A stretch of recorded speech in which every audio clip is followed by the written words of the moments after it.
ఒక్కొక్కరికి 2 కోట్ల రూపాయల చొప్పున టర్మ్ రుణాలు లోన్స్ ఇవ్వడం జరిగింది. ఇవ్వడానికి సిద్ధమైంది.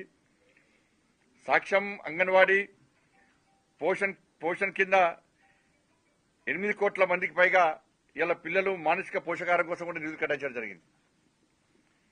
యువతకు ఉపాధిని పెంచేందుకు ఎంఎస్ఎంఈ క్రెడిట్ బూస్ట్ కింద 1,50,000 కోట్లు, పీఎం స్వనిధి విస్తరణ, వీధి వ్యాపారులకు యూపీఐ లింక్డ్ క్రెడిట్ కార్డు కూడా ఇవ్వడం జరుగుతూ ఉన్నది. పీఎం జన్ ఆరోగ్య యోజన కింద 1 కోటి మందికి గిగ్ కార్మికుల కోసం ఆరోగ్య సంరక్షణ కవరేజ్ కూడా ఇవ్వడం జరుగుతున్నది. గిగ్ అంటే వీళ్ళందరూ డైలీ మనకి డోర్ టు డోర్ సప్లై చేస్తారు కదా అనేక వాళ్ళకి సంబంధించి.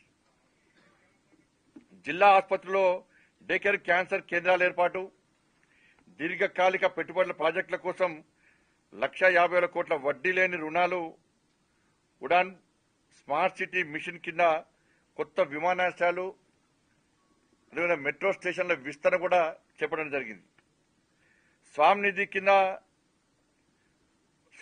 2 కింద తక్కువ ధరకు ఇండ్ల కొనుగోలు చేసేలా 1,00,000 మందికి ఆర్థిక ప్రోత్సాహం కింద 15,000 కోట్ల నిధి, అర్బన్ ఛాలెంజ్ కింద 1,00,000 కోట్లతో కూడా నిధిని కూడా ఏర్పాటు చేయడం జరిగింది. ఇది మొత్తం కలిస్తే 1,08,000 కోట్ల రూపాయలు తెలంగాణ రాష్ట్రానికి ఈ విధంగా నిధులు కేటాయించడం జరిగింది. ఇన్ని కేటాయించినా కూడా కళ్ళుండి చూడలేని కబుద్దులాగా కాంగ్రెస్ పార్టీ నాయకులు వివరిస్తున్నారు. చెవులుండి వినలేని పరిస్థితి ఇలా కాంగ్రెస్ పార్టీ నాయకులకు ఉంది. అన్ని తెలిసినా కూడా కేవలం కేంద్ర ప్రభుత్వాన్ని బదనాం చేయడమే లక్ష్యంగా వాళ్ళ 6 గ్యారెంటీల విషయంలో ప్రజల దృష్టి మళ్లించడానికి ఇలా కాంగ్రెస్ పార్టీ ప్రయత్నం చేస్తా ఉన్నది.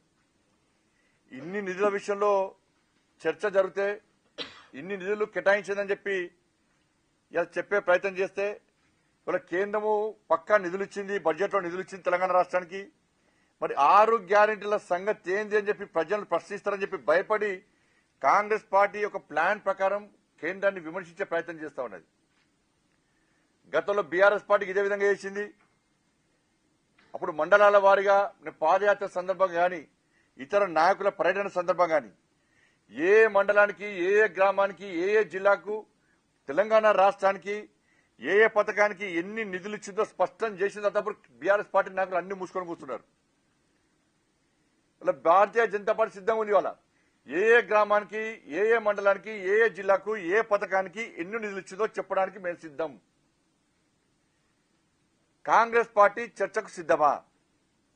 మీరు కూడా ఏ గ్రామానికి, ఏ మండలానికి, ఏ జిల్లాకు, ఏ పథకం కింద ఎన్ని నిధులు ఇచ్చారు, ఏ పథకం అమలు చేస్తున్నారు, మీ 6 గ్యారెంటీల సంగతి ఏందో చర్చించడానికి కాంగ్రెస్ పార్టీకి దమ్ముందా అనే విషయాన్ని ఇలా సవాల్ చేస్తున్నాను.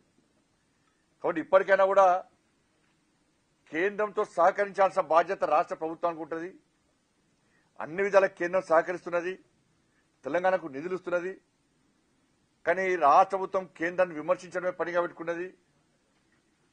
ఒక ప్రధానమంత్రి స్థాయిని చూడకుండా ముఖ్యమంత్రి గారి నుంచి గల్లీ స్థాయి వరకు ఇష్టానుసారంగా వక్ర భాష్యాలు చెప్తూ అసభ్య పదజాలం వాడుతూ ఇవాళ ప్రధానమంత్రి గారిని ఏ విధంగా అగౌరవపరుస్తున్నారో ఒక్కసారి తెలంగాణ సమాజం ఆలోచించాలి.